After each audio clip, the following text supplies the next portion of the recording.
Welcome to the Podunk Polymath, a podcast dedicated to the sentiments of a secular, sarcastic, screwed-up Southern SJW and skeptic. I'm your host, Chris. Come on in. This is episode 20 of the Podunk Polymath Podcast. Thanks again for joining me. I'm not going to do much of the pre-ramble. This is going to drop the day after Christmas, so I should have done it on the previous show, but I wanted to wish everybody happy holidays, Merry Christmas, Happy Kwanzaa, Happy Hanukkah, Merry Saturnalia, whatever fucking holiday you celebrate. Mostly for me, it means getting together with family and just having having time off and trying to relax and have good food. And I know for everybody it's not like that. And for those people, I want to give out my sympathies if it's a difficult time for you for whatever reason, because your families, maybe you're estranged from them, or they don't understand you, or they're assholes, or whatever the fuck. If that's the case, then I hope you can get through it okay. And I know that some people are depressed at this time of year for that reason and other reasons, such as maybe relatives shunned you, they died, or you don't have anybody. So anyway, to all those people, my sympathies, and I hope that maybe you can have some kind of peace of mind. And if not, you can call me and message me, and I'll be real goofy and maybe take your mind off it for a minute. So anyway, happy holidays and all that. I hope you all had a good one, got good presents and all that good shit. Go ahead and enjoy it now, because when the Trumpster becomes president, it's all going to shit anyway. So but I'm going to try to stay positive for the holiday season. So for the palaver this week, I have somebody that is a hell of a firebrand activist. She's a trans woman who wrote a book called The PC Lie, How American Voters Decide I Didn't Matter. I mentioned her last, I don't know if it was the episode before or the episode before that, and I said that I was going to have her on. Well, this is the episode where I play that interview. It was extremely informative. You can see she has passion, she has anger, righteous anger, and she's smart as fuck. So I hope y'all enjoy listening to it as much as I enjoy doing it. So, okay, on to the interview. Do you want to live in a world where ignorance rules? Ignorance would have you believe that the world is a terrifying place, ruled by an unknowable and invisible force that demands your love upon pain of eternal torture. Ignorance would have you believe that the sun is a horse-drawn chariot, the earth is flat, and that faith, the evidence of things not seen, is a virtue. Ignorance would have you believe the South is filled only with ignorant rednecks who've never worn shoes, and that it is a dangerous place for the open-minded to visit and live. Ignorance would have you believe a lot of things. Ignorance is wrong. Reason has been working hard to make life better for all Americans and humanity across the globe since before the discovery of fire. Reason wants a better life for you and for your family. Reason helped Ignaz Semmelweis discover in 1847 that hand washing could help prevent the transmission of disease, saving countless lives. In 1944, Reason helped Grace Hopper and Howard Aiken develop the Mark I computer. Reason took us to the moon, gave us all supercomputers in our pockets, and allows amputees to walk again through prosthetic technology. Reason has done all of this and has never accepted a cent in compensation. Reason reaches across the aisles to help those with faith make morally sound judgments, and helps us all change our own worldview when new evidence is brought to light. Reason helps us all. Ignorance is wrong for America and wrong for the world. This 2017, make your voice heard by telling ignorance it is totally wrong for you and the world by making Reason your chosen philosophy. And buy your tickets now for ReasonCon 3. Join us and our speakers and champions of Reason, Lawrence Krauss, Matt Dillahunty, Aaron Raw, Callie Wright, Jim Craig, and Emily Templewood. Also a whole lot of your favorite podcasters, as well as your new friends, old friends, and those unmet in a celebration of all that is reasonable. Join us in helping to put reason back in the driver's seat of America and the world. ReasonCon 3 will be held in Hickory, North Carolina on April 21st and 22nd, 2017. Please get your tickets at reasonnc.com. That's reasonnc.com. I'm Miss B. Haven, and I approve this message. Welcome to another edition of the Palaver here on the Podunk Polymath Podcast. This week I have somebody that I have read recently, and it was extremely inspiring book. She is the author of The PC Lie, How American Voters Decided I Didn't Matter, and also the co-host of the Inciting Incident podcast. Join me in welcoming Ris McCool. How's it going? It's great. Thank you very much for having me. No problem. Why don't you just kind of tell everybody a little bit about yourself first off? Okay. Well, I'm 31. I'm a trans woman, and I am a senior at the University of Pennsylvania. I'll be graduating this spring. I have a triple major in English, cinema, and anthropology. So I'll have 3 degrees to decide which one I want to frame the most.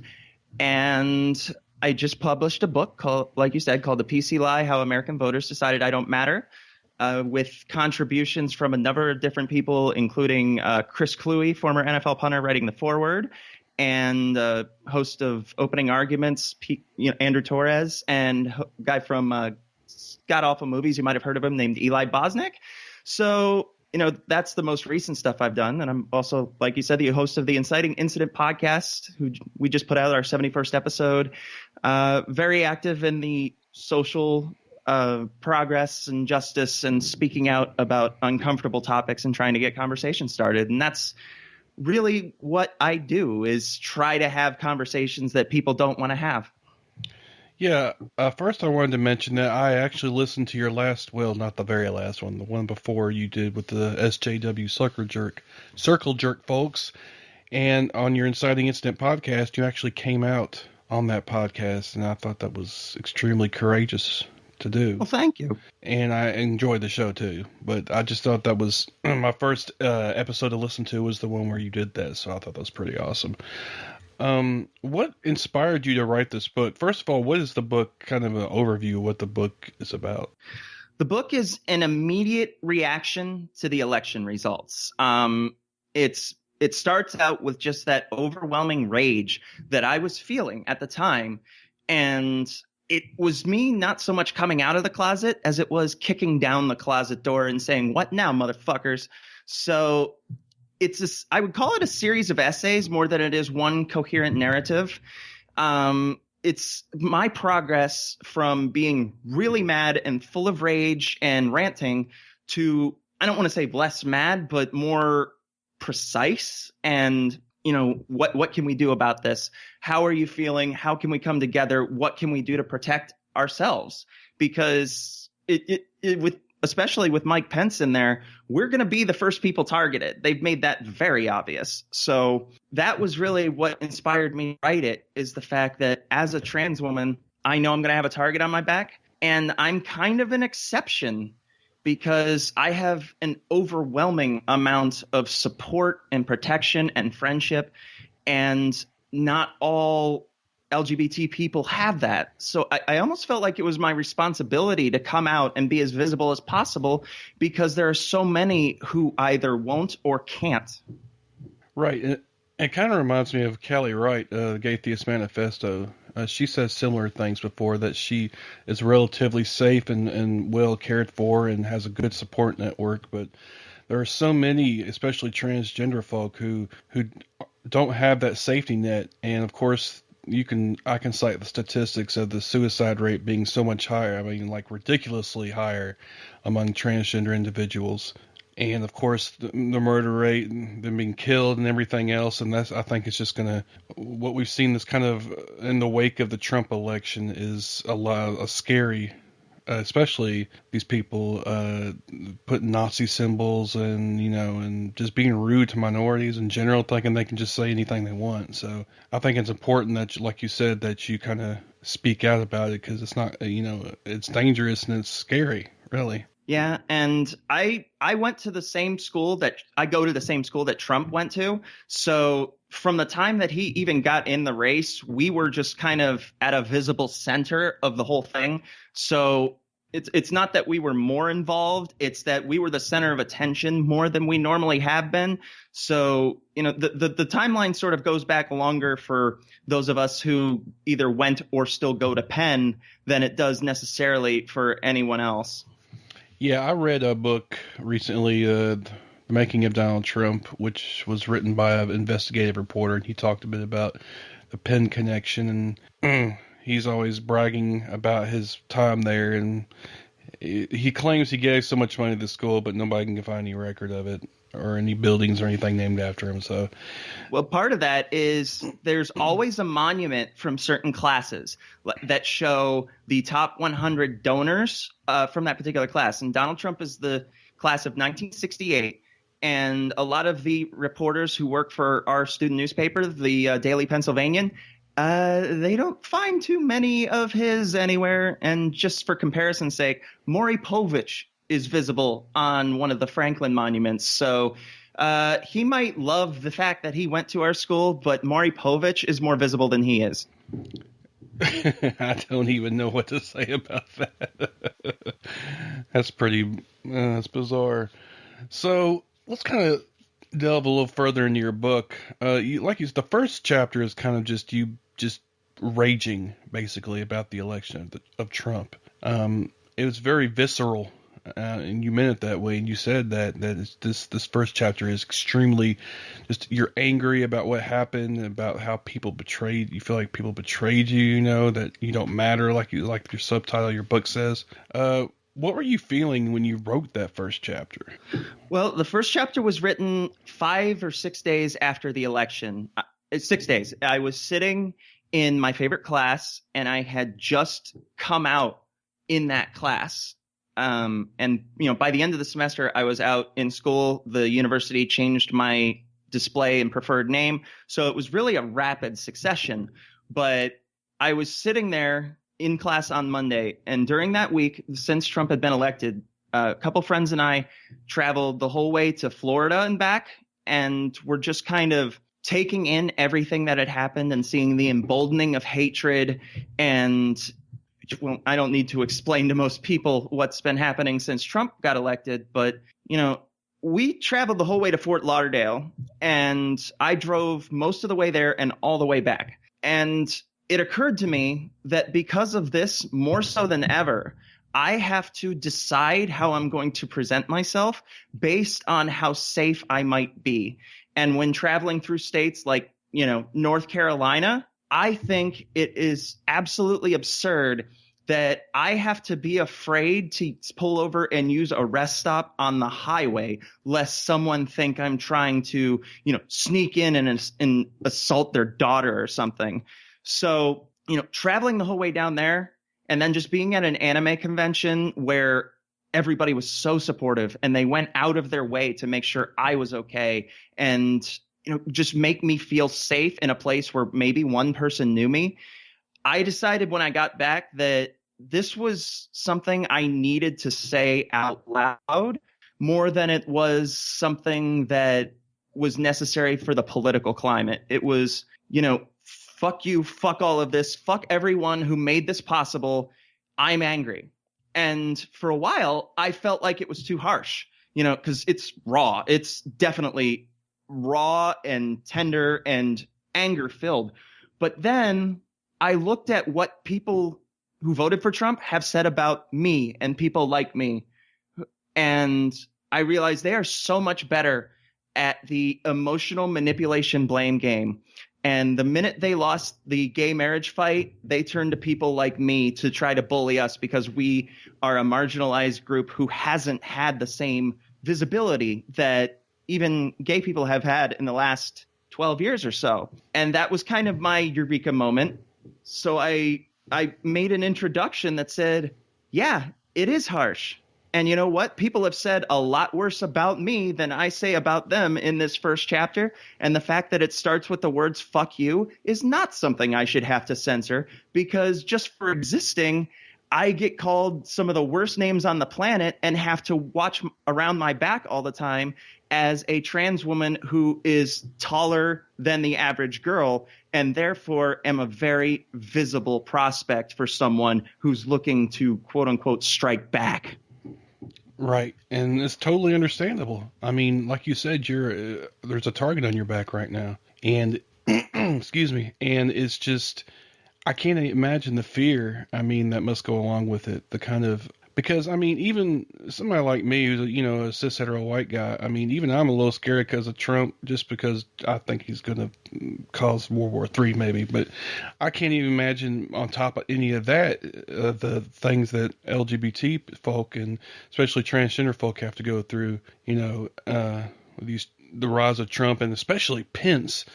This guy, people ignore him, I think, a little bit. I mean, well, some do, but a lot of us know that he was for conversion therapy, for gay people. And he was, there was a bill he passed in Indiana saying you had to bury your fetuses if you had a miscarriage or an abortion or anything. So that's we're talking about some extremists that are going to be inaugurated here soon. Yeah, we really are. And Pence is even scarier than Trump to me.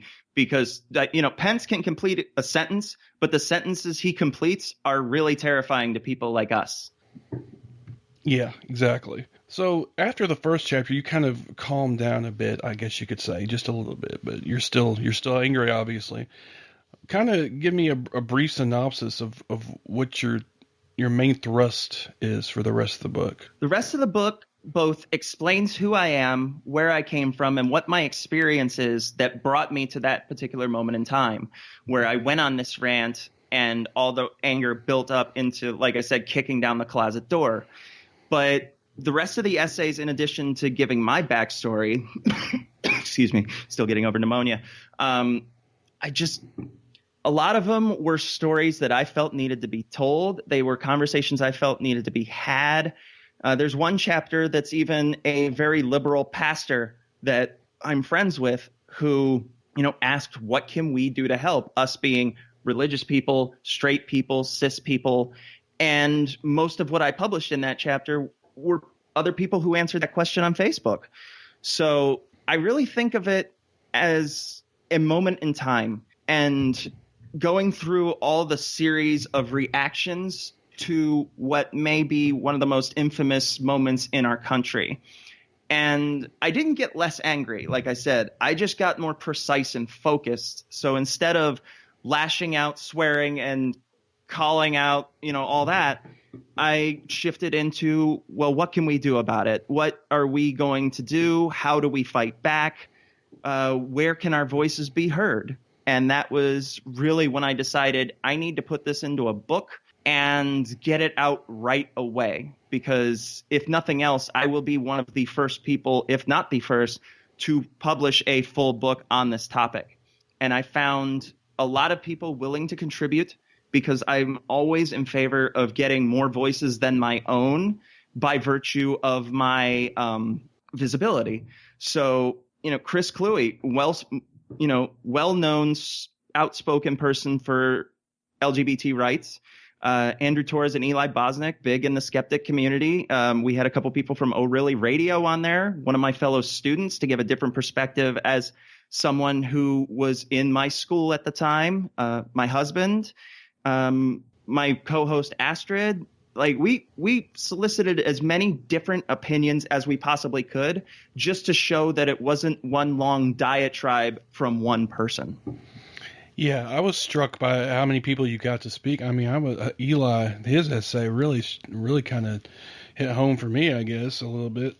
Just having that friend that just kind of goes away because they just become increasingly more, I guess, radicalized. I don't know the words you would use.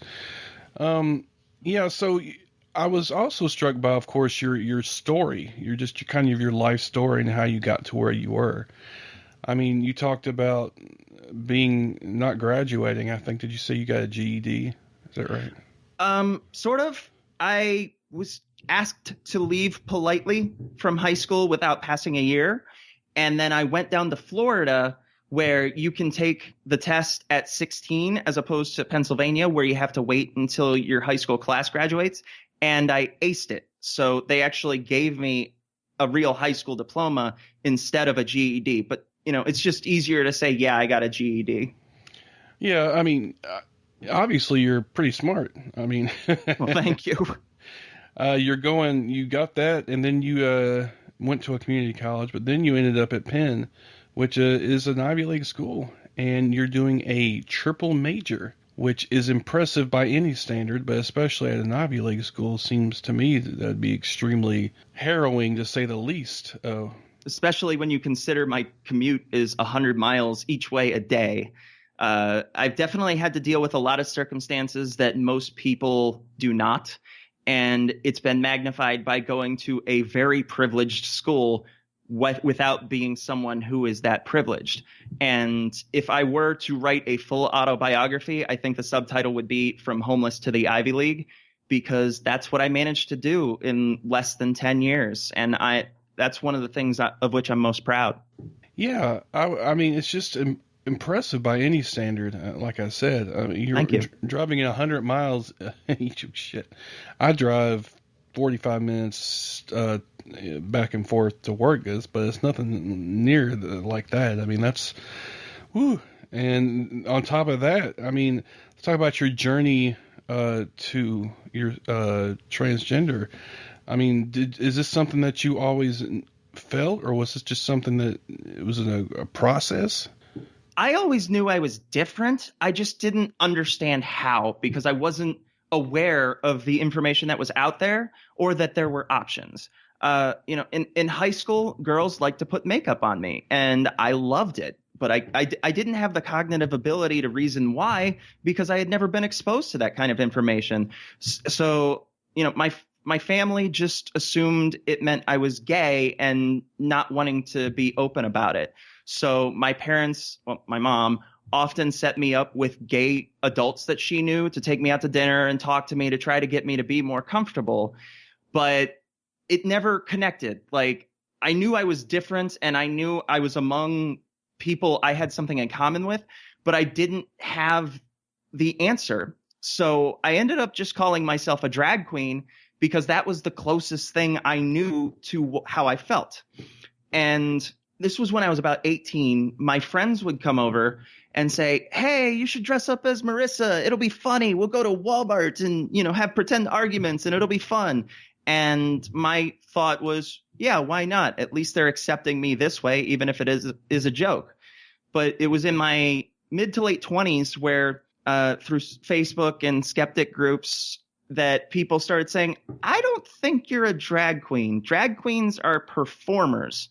Mostly they're male gay performers who dress up and go on stage. And I don't really think you're a cross-dresser either, because you don't really identify as male, do you? And thinking about it, they were right. But I wasn't quite ready to make that full leap because I was terrified. Just for context, I'm 6'3", 230 pounds. I stand out no matter what I wear. So the idea of going full time as a woman terrified me, and it still does.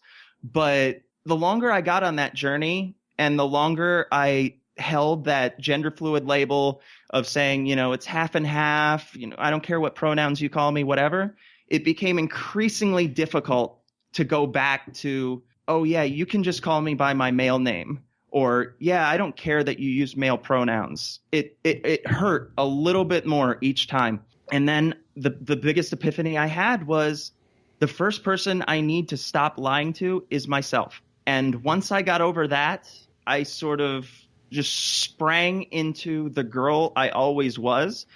And I use this phrase a lot. I've been unapologetically myself.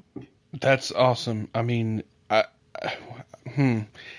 think it's telling that the journey was so. But and you said you're 31. Is that right? Yes. Yeah. I guess it's good that it didn't take you as long as some people to come to that realization, because I know there are a lot of people who have, just now realizing or just now realize who they truly were. And I can't imagine going your whole life, kind of living a lie almost. And the fact that you were able to kind of come out and do that and finally realize who you actually were, to me, is great. I mean, even, yeah, you're 31, but I mean, that's still relatively young. But I mean, I think society places a lot of, our patriarchal society places a lot of arbitrary roles to gender and sexuality, and I think that really stifles a lot of people from wanting to come out and being truly themselves, being honest with themselves. Absolutely. And I've written about this a lot, so this will probably sound familiar to you, but it's the fragility of this nation's masculinity that I see the backlash to me a lot, because it's inherent in our language. When you associate the words masculinity with strong, courageous, all those things, honorable, the natural antonym is to say that femininity means weak and less, because we treat masculinity as sort of an end goal, this thing you have to attain to be taken seriously.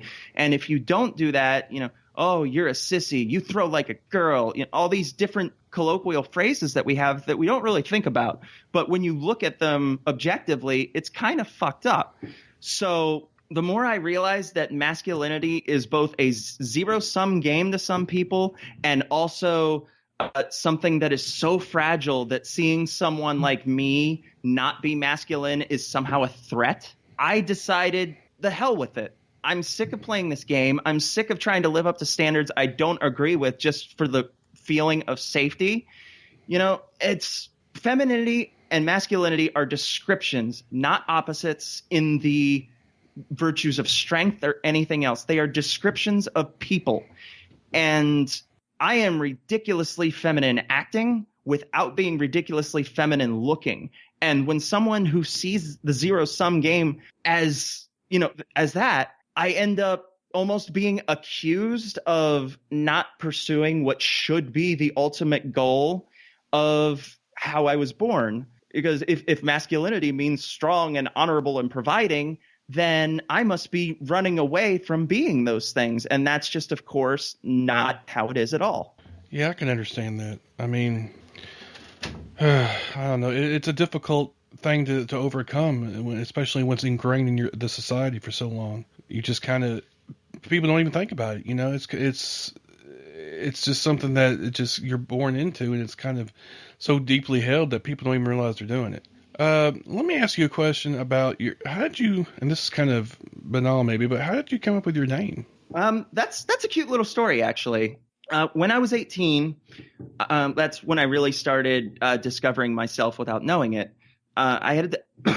Excuse me.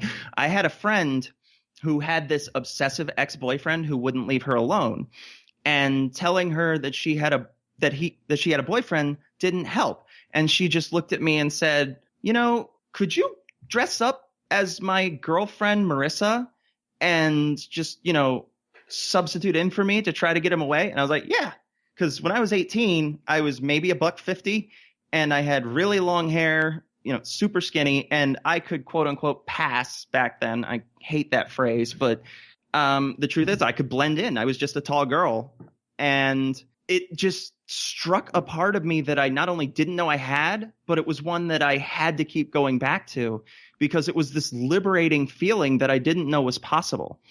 And I kept the name Marissa just because after that day where we went out to a cafe, I played the part of Marissa, even kissing the girl in front of a full cafe. It just felt right. And I didn't have the information or cognitive ability to know that it was even possible to live like that at all, let alone full time. So I just treated it as being a drag queen or whatever. And the girlfriend I had at the time was, her last name was McCool. And putting that together, I'm just a slut for alliteration. And so I've just always kept it. I like the ring of Marissa McCool. So that's how I got my name. It was by accident and happening to be in the right place at the right time. Well, it sounds good. I mean, I also like alliteration, obviously, so it appeals to me, and it just rolls off the tongue nicely. So, yeah. So let's talk about a little bit about towards the end of the book. You kind of have some essays, and you got some different people to do that. Who all did you get? Eli Bosnick, Andrew Torres, somebody from O'Reilly Radio. Yep, two of them, Amber and Fred. Then we have someone who was in a class with me named Andrina. She's a sweetie. She's from Venezuela. Then there's my husband and also my very close friend and co-host on the podcast, Astrid. And there's Christy Manito, who is someone that went to, I believe it was junior high with me, who, has knowledge of me going that far back. So it was kind of a open solicitation of people who both had something to say and knew me in some capacity. But Eli was the biggest one for me outside of Chris Kluwe, just simply because Eli has been one of my strongest and most vocal allies ever since I came out to him. So there's just something really special about that to me. It almost felt like reaching out to him for him to vocalize exactly what he meant to me, because he was the person who messaged me the day of my wedding to talk about it. And this was 2 days after his own wedding. He gave me this sweet advice about what to do and how to experience it, and acknowledged and gendered me correctly. And he's also done a vulgarity for charity for me against my dipshit brother-in-law, who has just done everything he could to sabotage my relationship with my wife. So it was just something of reaching out to people who I knew had something to say and the ability to say it from many different perspectives. And of course, Chris Kluwe, who I had on the show the night of the election, someone who is a well-known advocate for LGBT rights. I just emailed him and said, hey, here's what I'm doing. Would you mind writing the foreword? And he said, yeah, send it over. And a few days later, I just had this essay from him. So it all came together surprisingly well. Yeah, I was really impressed that you got him to write the foreword, actually. Of course, he's the punter. He was the punter for, or was the kicker or the punter? I can't remember. He was the punter. For the Broncos? Was that who Vikings. he was with? Vikings. Damn it. It's okay. When that was up for election in 2012, the marriage amendment, he wrote an essay on Deadspin that went viral. And because of his social activism, it totally wasn't the reason he ended up getting cut and leaving football. Totally not. But he not only wrote a very strongly lettered word in response to someone speaking up, against gay people, but he just has these phrases that he uses that are amazing. He wrote a book called Beautifully Unique Sparkle Ponies. And the reason he used that phrase was because he couldn't use the original phrase that he wrote in the letter, which was being around gay people won't automatically turn you into a lustful cock monster. But of course, you can't really sell a book in Barnes & Noble called Lustful Cock Monster, so it's Beautifully Unique Sparkle Ponies. I don't know. I think it's I'd buy it just for that. It's worth the read. It's kind. I don't want to say it's like mine, but it's a series of essays about the world and how he saw it. It's definitely the most unsportsiest sports book I've ever read. I'm going to put that on my reading list, which is extensive right now. You should. It's well worth the read, whether you like football or not. I like it sometimes, just not as much as I used to.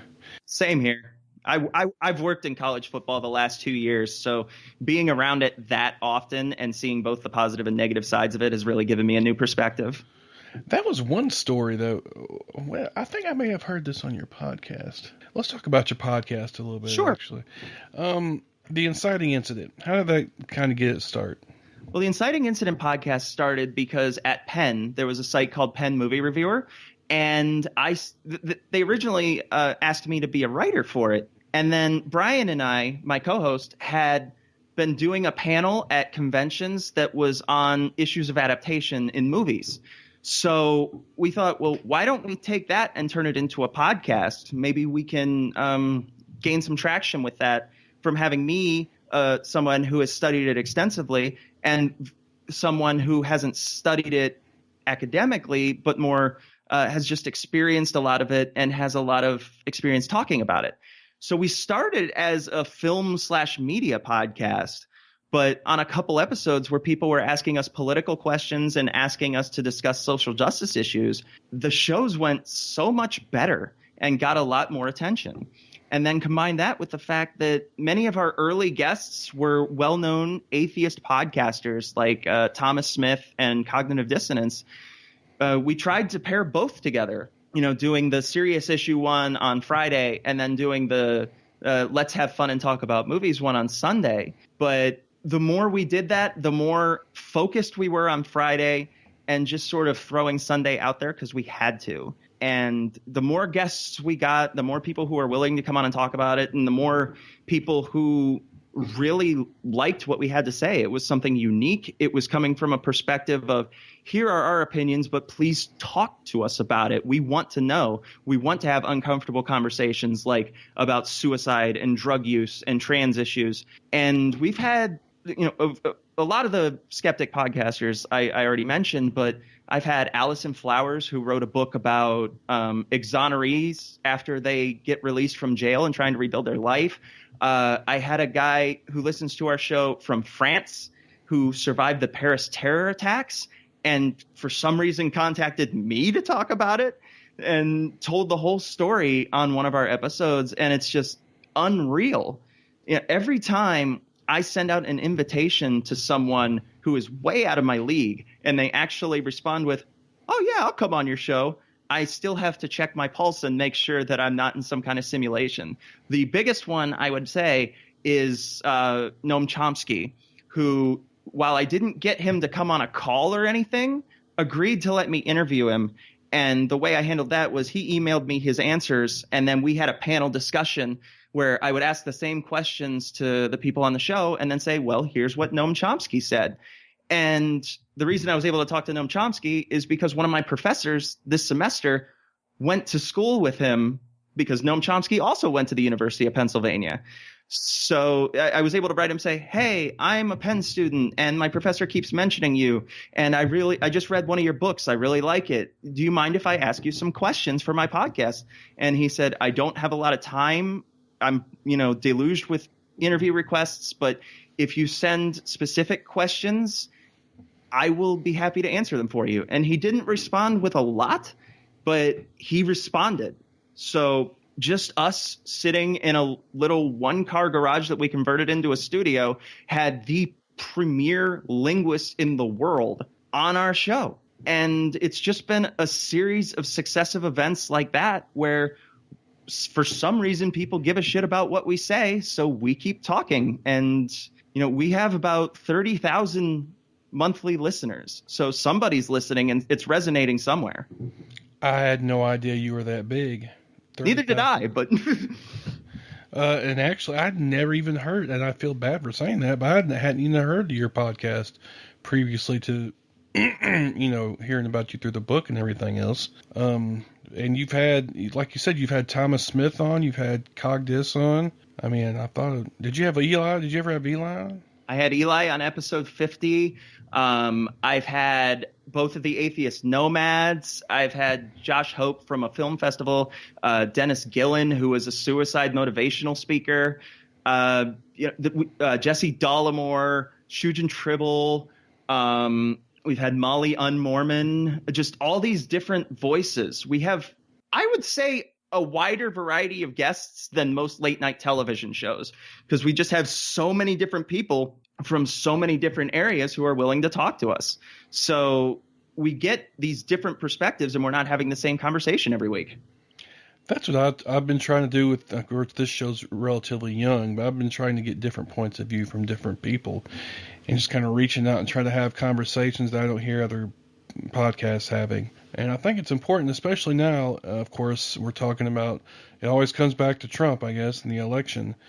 We need to get these voices out there. We need to kind of start having these conversations. Yeah, absolutely. Because, sometimes people say, "Oh, God, just what we need, another atheist podcast." And I'll say, if you took the collective listenership of all the atheist podcasts, we probably still would not be able to touch Joel Osteen, let alone the hundreds of Joel Osteens out there who are making billions of dollars untaxed. They have their own channels. They have their own reach. So, it bothers people to see dissent, because then it forces them to do a thing and not just pretend it's not there. So, I encourage anybody who wants to start a podcast, regardless of what it's about and regardless of what you think is already being said, to get your voice out there, because we do need more people to speak up, regardless of whether or not you think there's too many, because there's so many Christian outlets for media around here and, in this country, that we don't even touch it. And we need to be able to touch more of it because we are so unfairly represented. Well, it's not just, I mean, you're coming to it from the Christian point of view, but also, if I come at it from the social justice point of view, there are a lot of atheists out there who are not too keen on the SJW side of things, I guess you could say. If you look at some of the YouTube atheists, for example, some of the stuff they say is pretty horrific. And they have millions of YouTube subscribers, so we have to kind of fight against that as well. Yeah, we do. I got into YouTube atheism about 5-6 years ago, and at first it resonated with me, but then, their consistent attacks on feminism and LGBT people and all of that really drove me away. And it wasn't until my sister introduced me to Scathing Atheist that I got into atheist podcasting, and have since found this network of skeptic podcasters that there's so many I can't listen to them all even when I want to, but I'm now part of a community that includes you and me, but also includes people that I am amazed talk to me, like Eli Bosnick, for instance. So it's really been transformative in a short amount of time.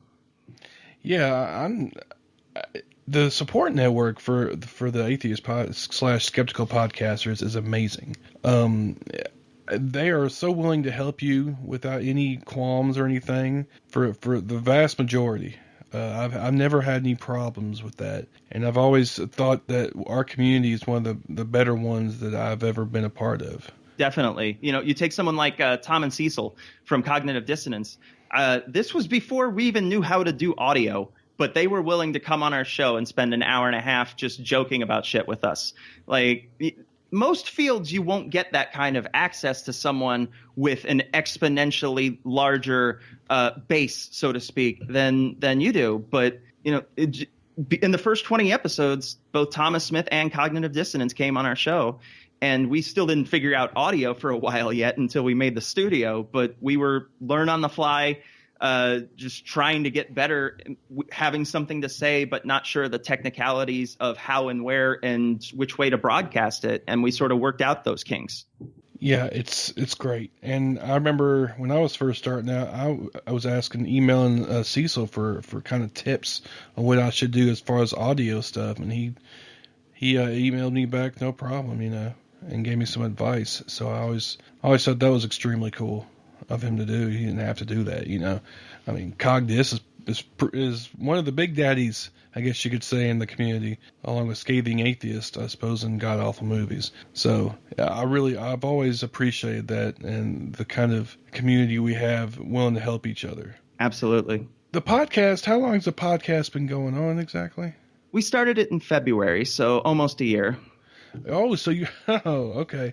So you only started in February, so that's probably why. I thought for some reason you'd been on longer, considering the fact that you had all these people on there. But you just asked. I guess you, without any necessarily pre-existing relationship, you just asked people and they agreed to come on. So okay, that's very, very cool. And it's always you're right. It's always amazed me that you can ask people and they're just willing to come on, even people you think that are unreachable or, out of your league or whatever. So, I haven't listened to the latest, but you had Jeremiah and Ari on from the SJW Circle Jerk on your latest show. And those two I've had on my show as well, and they are really part of the, what do you think about the whole SJW thing?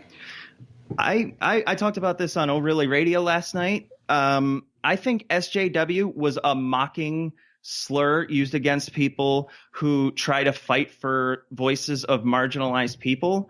And it got categorized as someone who, is so offended and needs their safe space and all these other shitty things. But a lot of us looked at what the word was.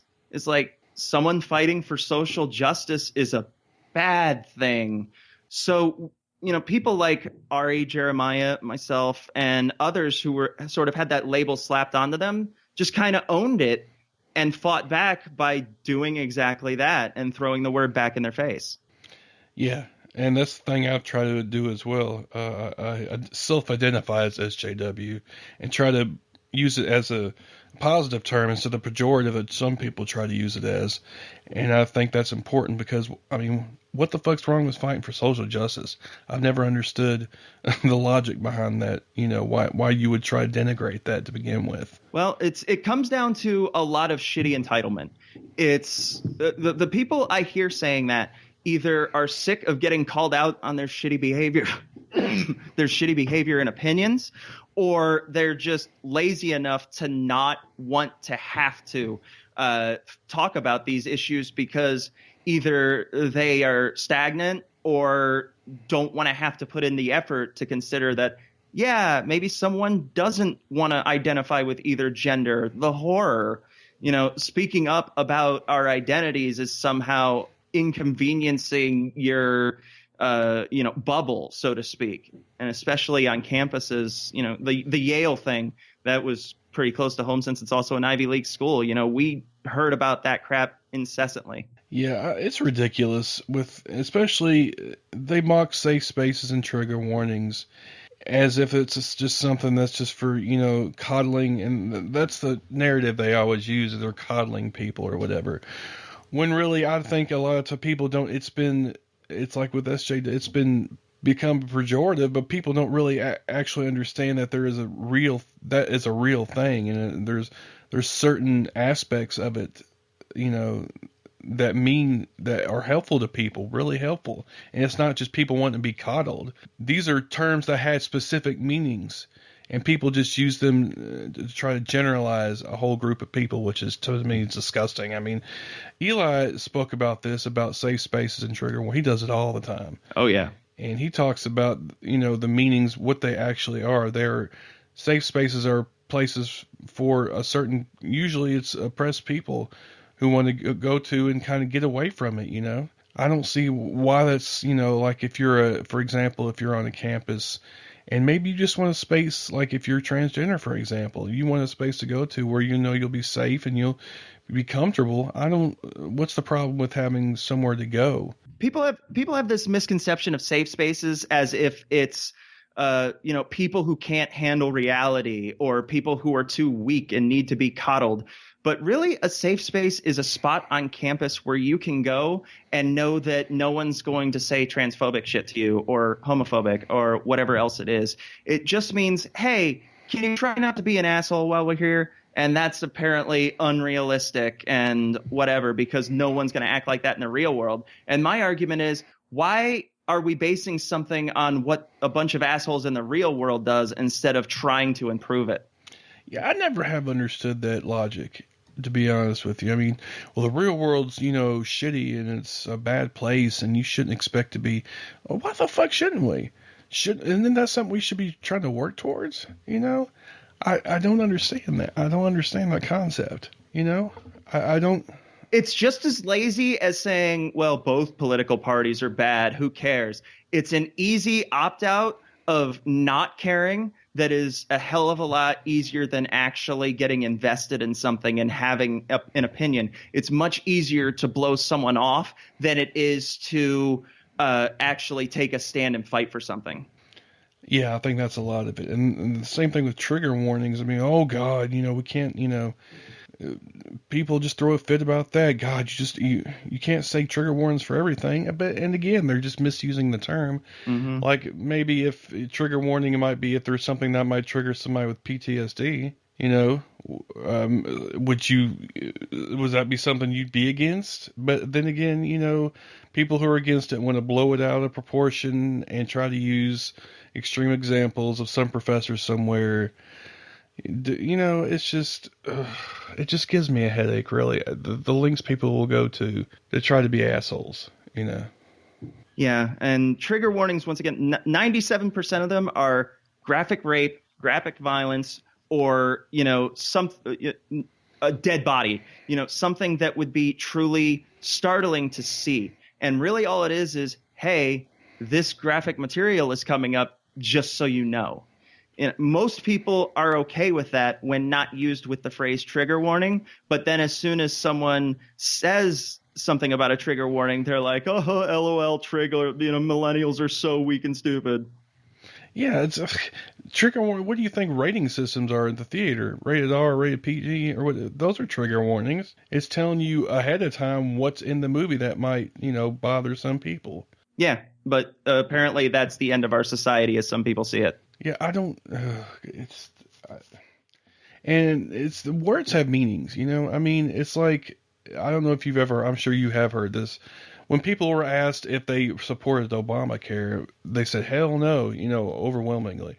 But when they were asked about the Affordable Care Act, which is the exact same fucking thing, they were like, oh yeah, that sounds good.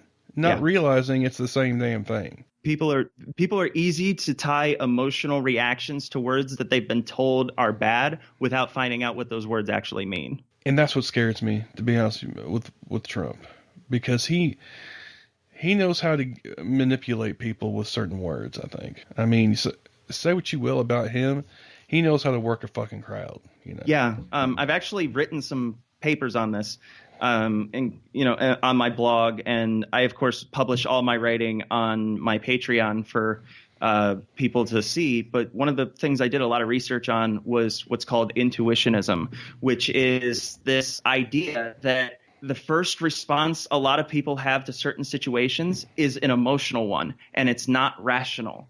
And then we get past that to, logic, reason, and other forms of argument. And what Trump did was exploit the emotional trigger of people without even bothering to do the logic, rationalization, or arguments, because once he had those people, it is so much harder to talk somebody out of a position that is purely emotional. You can't reason or debate somebody out of something that they just feel.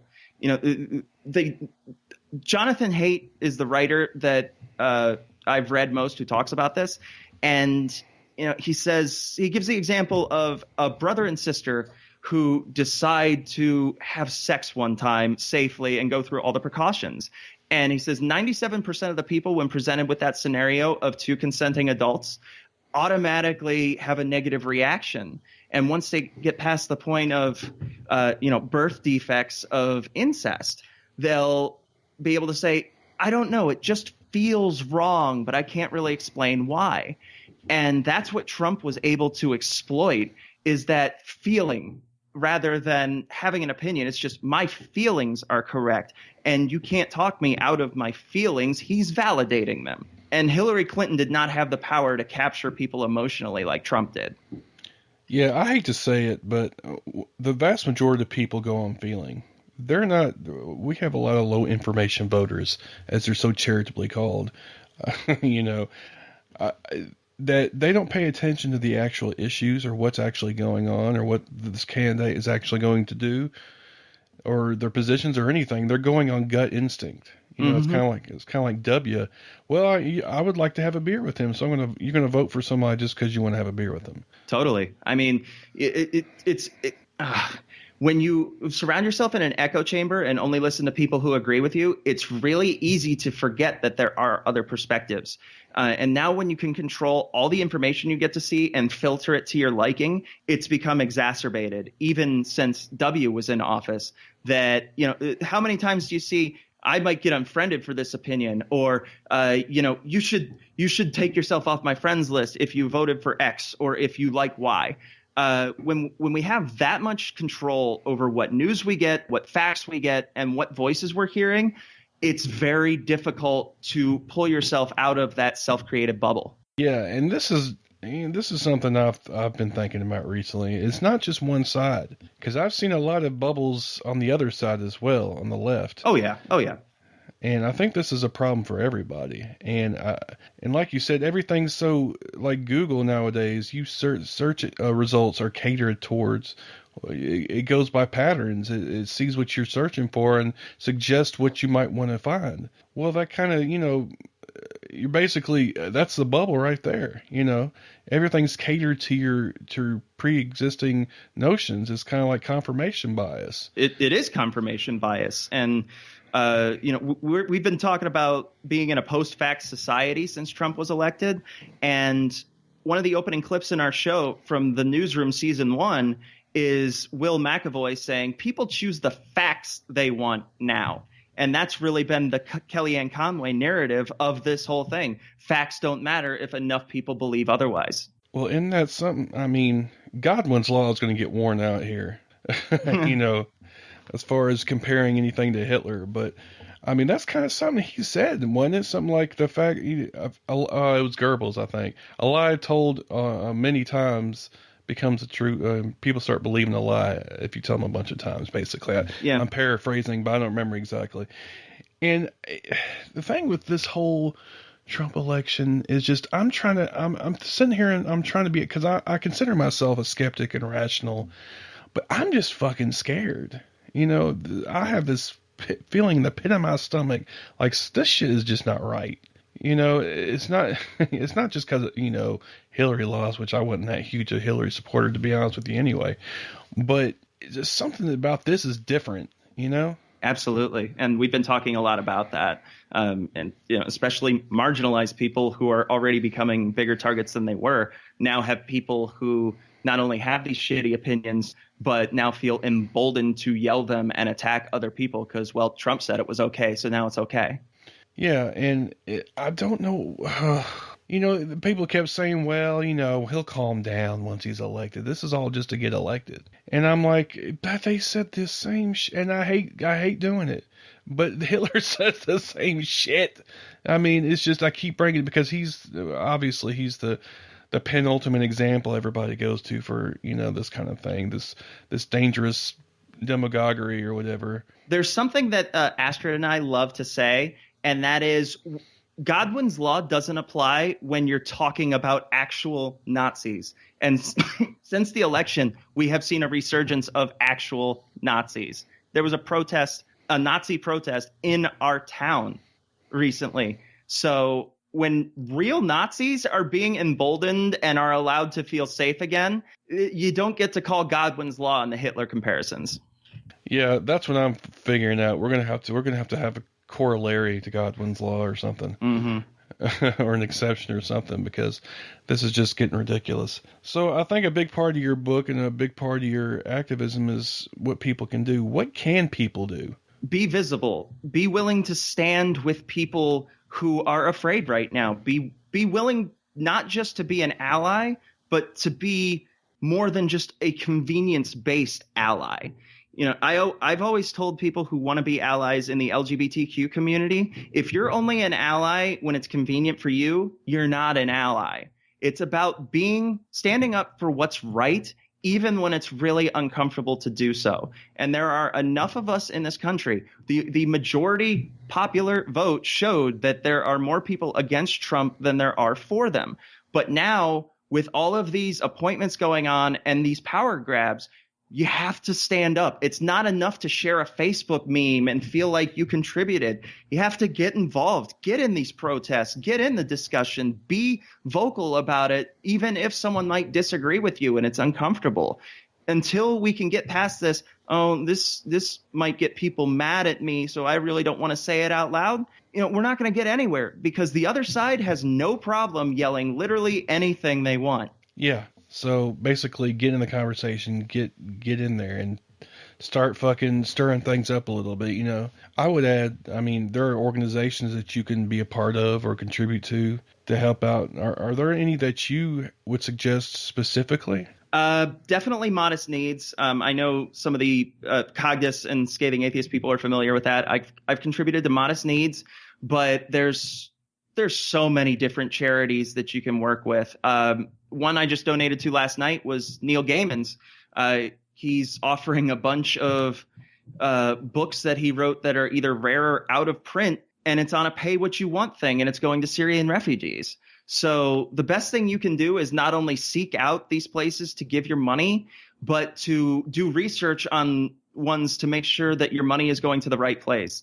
And if there's a protest, get out there, be visible, take the risk that, speaking up might be uncomfortable, but it's a lot better than waiting until it's too late.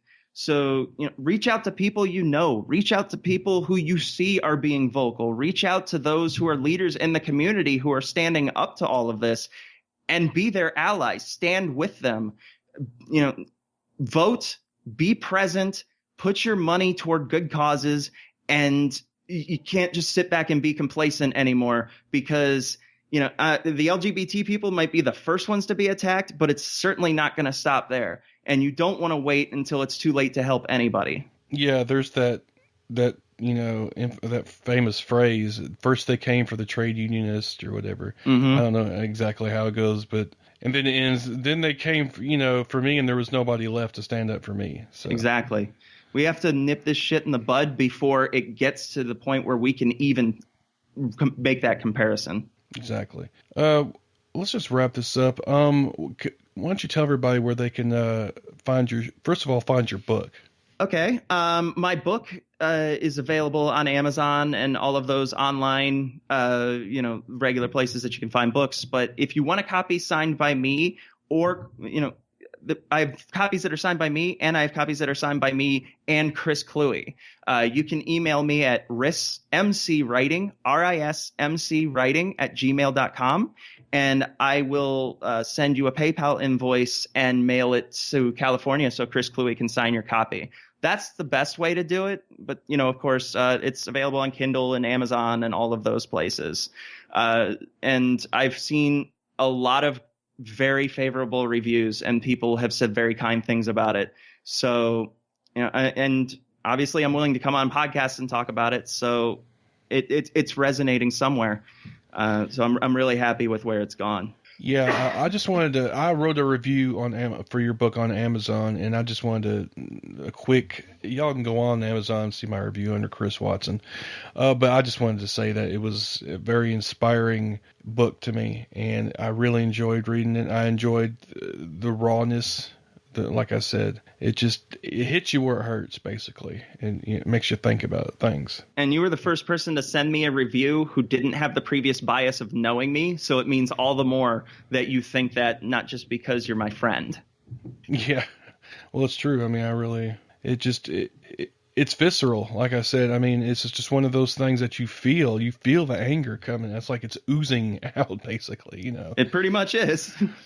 I mean, I read it, let's see, I got the Kindle version, I think, and I read it through a text-to-speech because I don't have time to actually read books. I have to get Android to read it to me, basically. Mm-hmm. But even with that voice, I mean, I could still feel it, you know what I'm saying? I mean, it's like I could feel your anger and shit, and your just desperation, your frustration. It's just, I recommend anybody go read it. Thank you. No matter what your point of view, I think it's important for people to understand what the fuck's going on here.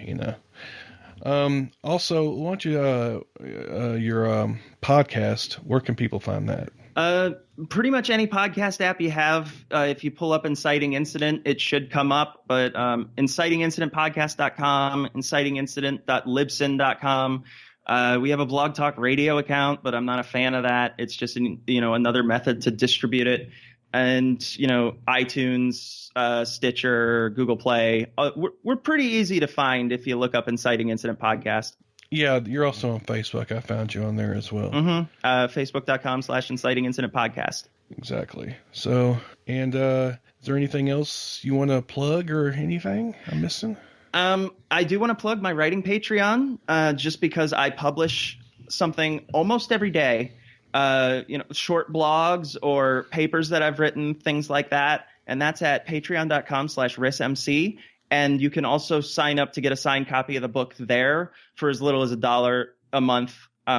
Well, you can't get the book for $1 a month, but you can get access to all my writing for as little as $1 a month. So if you want to see more rants, more blogs, research papers, essays, that's primarily where I post them. Cool. So yeah, go check that out if you're interested. And if the book's any indication, I'm sure you're right. I mean, I'm sure your posts on there will be just as good. Well, thank you. So, well, thank you for coming on, Ris. I really appreciate it. Anytime. I'm more than glad to join you for this. This was a lot of fun. Yeah. So until I speak to you again, or hopefully you put out another book I get to read. I have 3 in the process somewhere. So 2017, I'll probably be publishing at least 2. Ooh, so I'll be looking forward to that. All right, well, take care of yourself, okay? All right. Thanks for having me.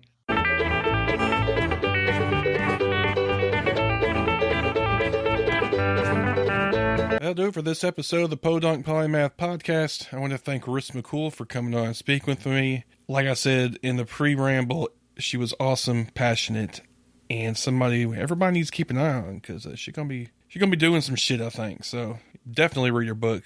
And of course, I'll put all the links up. You can even get a signed copy with her and Chris Cluey, the punter from the Vikings that she mentioned in the interview. Of course, if you want to check out the show, you can go to podunkpolymath.com. You go to the About page. You'll find links such as where the music comes from. It's by ... Link to the Facebook pages there, as well as their CD Baby link, which is cdbaby.com/cd/... Facebook.com/the Podunk Polymath. And of course, it's also on Twitter and Google Plus and YouTube. You can email the show at podunk.polymath@gmail.com. Patreon, you can become part of the posse. Patreon.com/the Podunk Polymath. Or you can leave me a voicemail, which one person so far did, and that's only because I held a gun. No, not literally, but you know what I'm saying. 615-378-POPO 7676, which stands for freedom that you get, the freedom from doubt that you get when you listen to this show. Of course, you can also follow the show on WordPress on the sidebar. There's a button for that. Yeah, I got my tweets, PayPal donate button. You can subscribe to RSS, Google Play, iTunes, and Stitcher. And of course, there's a button for Patreon. There's recent posts, recent comments as well. And I forgot to mention in the pre-ramble that I was on a couple of shows. Well, yeah, a couple of shows.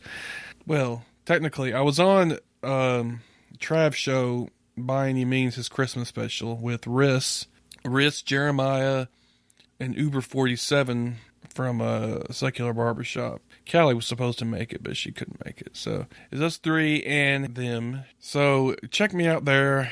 I was moderately entertaining. Of course, it was in the morning, so I sound kind of groggy. So, because I'm not used to getting up before noon on the weekend. Ha ha ha. Of course, I also was on the By Skeptical podcast, Trav's other podcast. I sent a recording for the airing of grievances for that show, so you can check that out. I'm not going to tell you what the grievance is, because it'll be a surprise. You have to go listen to it. So go check out his shows, both of them last ones, for the Christmas season, and listen to what I got to say. Again, I want to reiterate that I really appreciate everybody who listens to this show. Oh, also, I didn't mention that I read a Robert Ingersoll quote on secular yakking. I think it was the last episode. I'll have to put a link. I don't remember exactly the episode number, but I'll put a link up to in the show notes. So check me out on all those good places. Again, I hope you enjoyed the show. And until next time, y'all take it easy now, okay?